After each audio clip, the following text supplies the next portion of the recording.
What's the best thing about making music like you do? Okay, the best thing about making music, the music I do.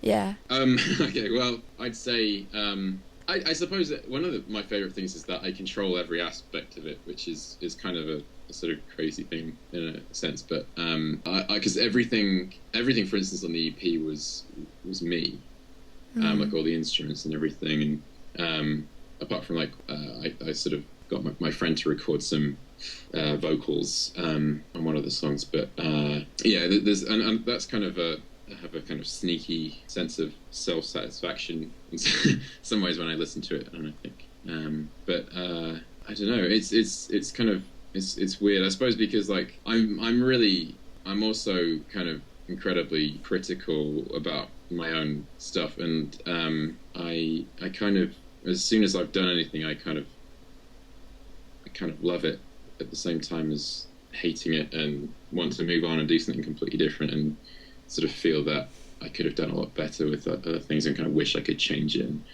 So yeah, I don't know, it's conflicting really. I wouldn't have said I mean, there are lots of things that lots of songs that I'm a little bit embarrassed by now maybe, but I don't know, I can't really think of one best bit really, what best thing about it. I suppose it's just enjoyable, which is the main thing for me. You're also a member of Los Campesinos. How did that come about? Well, it was a few years ago. I kind of went to school with Neil from Los Campesinos, and we were good friends. And then I kind of like ended up supporting LC on a few occasions, and we just became really good friends and things. And then they made some changes to the lineup because Alex wanted to go and pursue her studies, and Kim was joining in her place, and so like they offered me the chance to support them on a UK tour and play as the 8th member, and it was something obviously I couldn't turn down because they're one of my, well, they had been one of my favourite bands, prior to that, and then it was just a sort of, kind of something I obviously couldn't turn down,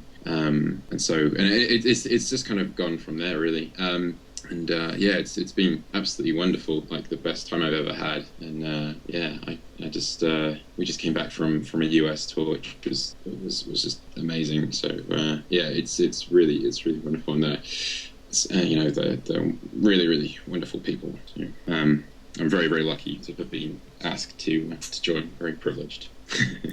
How does playing on stage with them compare to playing a Sparky? Oh, it's infinitely more fun and a lot more. I don't know, just every aspect is a lot more enjoyable than playing on my own. I mean, I kind of I still intend to do shows on my own, and I have a few coming up and things, but it's a lot more stressful playing on your own for a few reasons. One of them being that you're the only person that people are looking at, and that you have to kind of remember to sort of do everything. You have sort of loads and loads of things going on at the same time, and well, the way I do it unnecessarily maybe.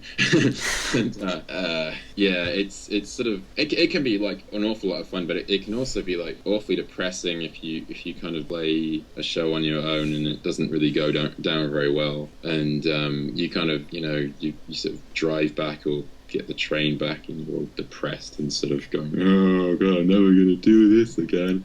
And then, but I mean, it's just not like that with LC, because they well, for one, every the fans are incredible, and it's just so much fun to play with on the same stage as all of them. We have a sort of, it's great, sort of the interaction between all of us on the stage and things, and we have little kind of jokes and things when between us, and then yeah, just every aspect of it is really fun. When I'm playing on my own, I sort of spend like the whole day leading up to it kind of feeling edgy and nervous, but then it's not really like that with him, because I don't really feel kind of as so it's just, anyway, my point is that it's an awful lot more fun playing with this campesinos. Do you think you'll ever add other musicians to your live shows?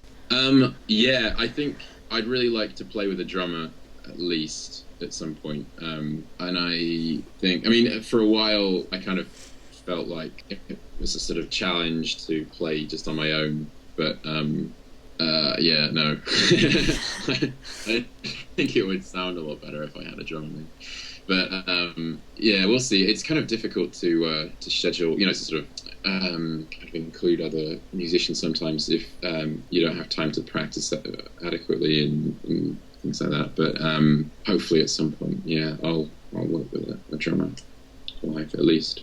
Do you think making music with Las Campesinos will affect the sound of the music that you make? Oh, definitely, yeah. It's kind of, I mean, because I'm kind of doing demos for an album at the moment, and that's completely, I kind of realised the other day that it has influenced an awful lot. The kind of, Tom and Gareth's creative influence is definitely has definitely made an impact on me.